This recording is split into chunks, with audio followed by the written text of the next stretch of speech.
Welcome to the channel. It's AlmightyDen and I'm back again, and today I'm gonna let y'all know what I truly think about these patch notes for the first major patch update for NBA 2K25. Now go ahead and drop a like, subscribe if you're new, cut those notifications on so you don't miss a beat. And I always understand something about NBA 2K is that first patch is going to destroy a lot of y'all builds. I'm sorry, I hate to break it to you. You know what I'm saying? Because I know a lot of y'all like to find out what's glitchy in the first season, that when the game first drop out, and make a build to do its overpower, and then they come and patch y'all for that. You see what I'm saying? It's almost like 2K has a money glitch coming in, and they know it. They know that, hey, if this is overpowered, y'all going to make builds, we going to patch it, and it's going to force y'all to make new builds.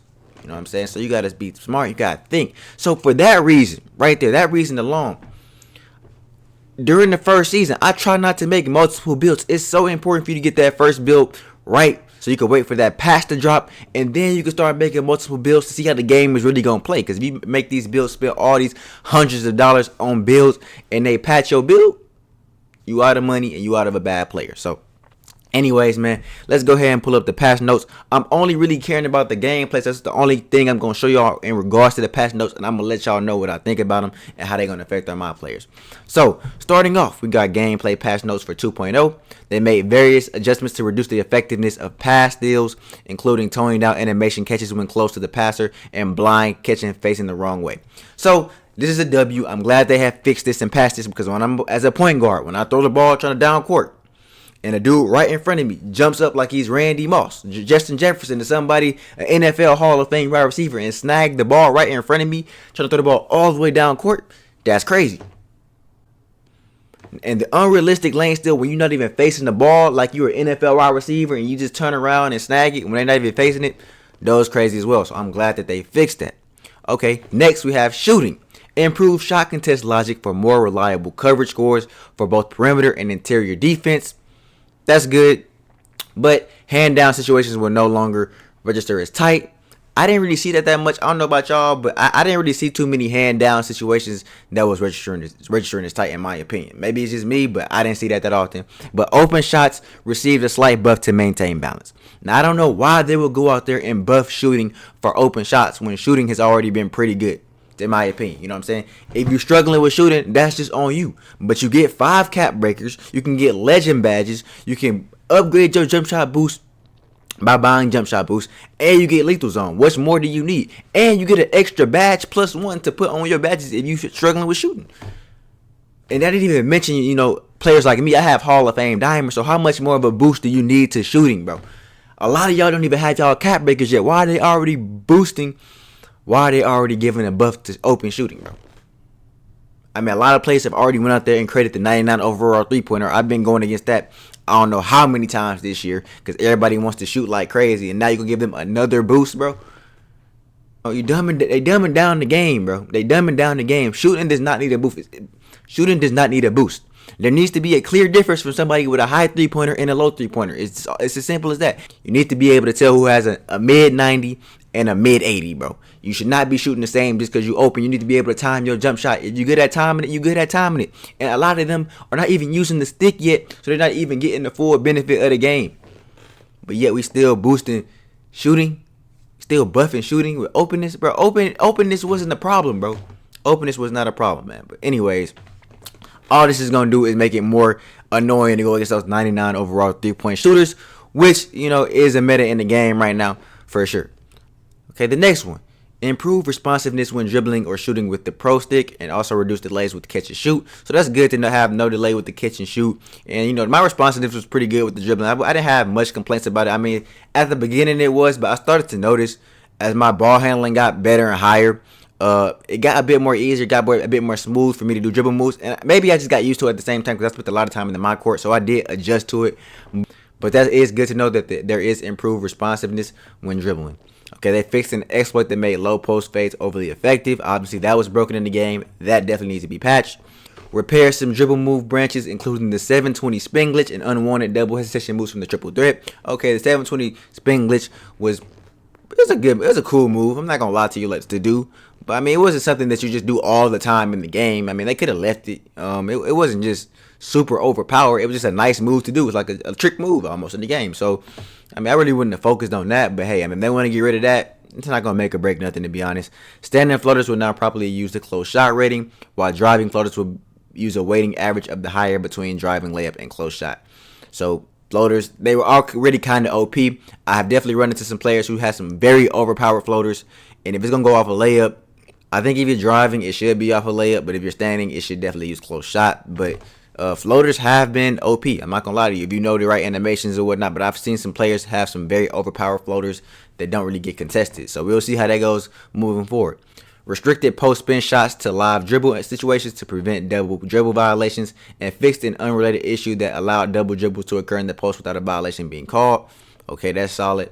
A slight nerf was made to deep post drop step effectiveness. That was definitely overpowered. You know, it's one thing for a big to do it to me as a guard, but when bigs are doing it to other bigs who have interior, it's like they're not there. That's crazy. Falling face down shot landings will not only trigger when hit from behind. Okay, that's solid as well. So let's move on. Page number 2, tune catch collisions to improve animation coverage and have them play in more appropriate situations.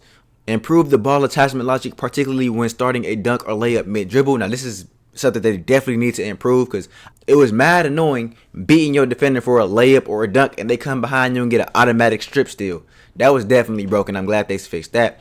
Fixed an issue where the 2K camera flip would get confused on the direction of a play when a turnover happened immediately after a rebound.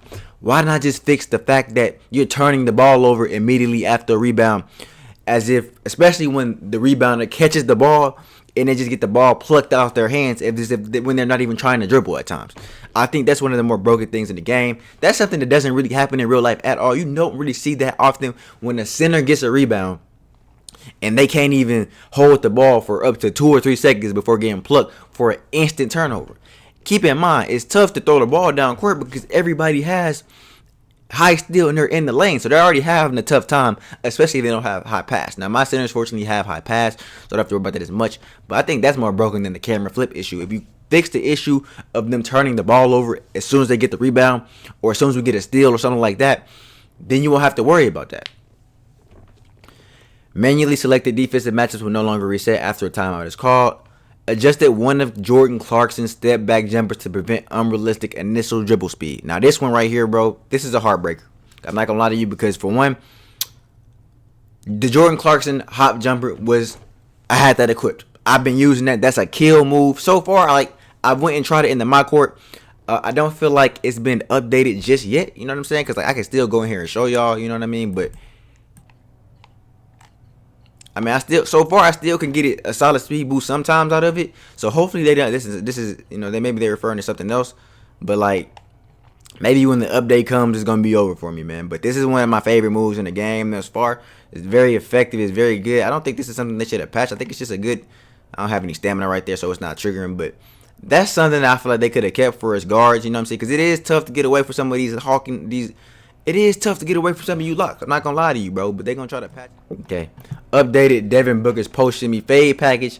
Changed Mark Williams' signature jump shot to be valid for big man only. Your player will now break out of a go-to shot if moved too far from the shot maker in certain drills. Fixed an issue that made self alley-oops very difficult to complete in the dunk contest. And fixed a scoring bug in the dunk contest that would incorrectly award points on missed dunks. Many improvements to performance stability, and visuals have been made to enhance the overall experience in the city. Okay, blanket stake in general, that sounds good. Several changes have been made to resolve stability and connection issues in street ball co-op games. I don't really play co-op games at this point. I got my badges. I'm good. Friends on the social menu playing NBA 2K25 will now be correctly listed as doing so. That's good because, I see a lot of people own the game, but they never own the game. You know what I'm saying? They just maybe online or whatever, but they never own, so that's good to know. Fix the hang that could occur when attempting to enter the event center using the squad finder. Haven't seen that issue. Fixed an issue with squads attempting to enter the event center. I haven't really seen that issue, but I have noticed that there was an issue when I tried to have a friend join up on me in the events. They wouldn't get in my park. They wouldn't load up in my park. I did have that issue, so hopefully they fixed that. The top ranked proving ground player icon will not properly persist after playing multiple games. Player ranking is not visible when level up in the proving grounds. Short links cannot be customized in the proving ground games. Earning hot zones in the drill with the lethal shooter has been made easier. Now, I'm not going to lie to y'all, bro. I was able to get my hot zones against lethal shooter, but that dude was not missing on that third option for 3 weeks to get 3 hot zones. So it is good that they actually made that easier, because for some of y'all who can't really shoot that good, and I'm telling you, you got to go almost perfect to get all three of those things. You really can't miss a shot almost. So it's good. That was a good thing that they did for the game, was making that easier. Teammate dances in the city have been adjusted to ensure that players stay properly in sync in all situations. Other players would not properly join teammate dances. Okay, we don't really care about that. Okay, and then they got resolve an issue that could delay the top time from being added to the leaderboard at the track. Okay. Friends will not correctly appear on the recruit players tab in the pro-am menu. Fix the hang that could occur in my court when several consecutive shoot-around games are played, and my court shooting drill score tiles will not properly match up with the appropriate player. Now, what I think about that patch, bro? I think there's a couple main takeaways: shooting, lane steals, dribble moves. Simple as that, bro. Those are the three things that they touched that I feel like is going to affect the game. The buff to shooting, bro, I feel like was a bit unnecessary, man. The game just came out, bro. Every year, people cry because they can't shoot when the game comes out and they don't have their badges.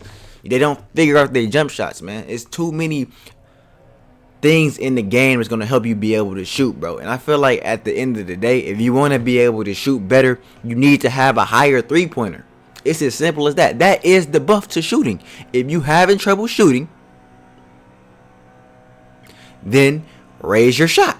It's as simple. That's the buff. You don't have to go in there and fix the game because people can't shoot crazy on a mid 80 3-pointer because they're not in the 90s, bro. Like, that's probably the worst thing I hate about the game at times, when you got players with lower 3-pointers cashing like they got like a 90 95 3-pointer, because that destroys the balance of the game. If you're gonna make it to the point where lower 3-point builds are going to be that effective, then there's no point in going high 3. And you could just apply those attributes somewhere else. You know what I'm saying? But we'll see how it goes. But the dribble moves being more smooth and effective, that's a good W. The lane steals, I'm glad to see that has been passed. But we're gonna see how it really is. We're gonna see how the lane steals really feel. I don't know. Hopefully they're not jumping in front of me, stealing the ball no more, and I can throw the ball down the court, and they're not just Randy Mossing me the whole game, because that gets annoying, especially when you in the pro-am going against those 99 perimeter and 99 steal locks continuously, because they just exposing us and cheating the passing lanes like crazy. Because the fact that you can sag off your man so crazily and then still get a steal is ridiculous. But those are the patch notes, man. Let me know what y'all think below, man. Y'all be sure to drop a like on the video, man, because this money glitch 2K got with the patch after that first one is crazy. So hopefully it didn't destroy a lot of y'all builds, but only time will tell. Y'all be sure to drop a like, subscribe if you're new, cut those notifications on. Until next time, Densky out.